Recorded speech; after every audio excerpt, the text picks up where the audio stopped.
Maintenant, c'est la journée mondiale de la Terre aujourd'hui. Quand on dit Terre, on pense à la planète, bien sûr, mais on peut également penser au sol que nous foulons chaque jour et qui nous nourrit et qui malheureusement s'appauvrit. Symbole de cet appauvrissement, la raréfaction du ver de terre. Alors, l'agronome Christophe Gatineau a décidé de lancer aujourd'hui la Ligue de protection du ver de terre. C'est loin d'être anecdotique. Cécile Descubes, Pascal Coucy.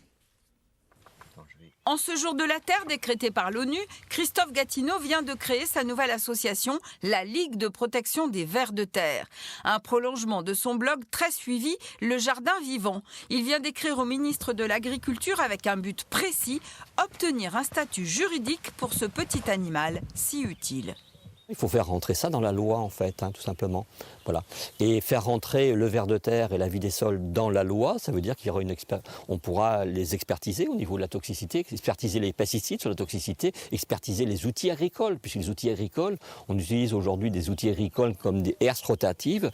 L'agriculteur doit savoir que quand les vers de terre passent dans ces herses rotatives, c'est 70% de morts. Problème, on n'évalue pas la toxicité des pesticides sur les vers de terre et ce n'est pas la récente mise en pause du plan Ecophyto qui va améliorer les choses. Alors, un statut juridique pour le lombric permettrait d'engranger des données indispensables. On a besoin de ces données-là. On a besoin que les fabricants évaluent l'impact de leurs produits sur la vie du sol. Il n'y a pas que les abeilles qui sont cruciales pour notre survie. Il y a donc aussi celui qui sans cesse aère les sols pour y faire circuler la vie.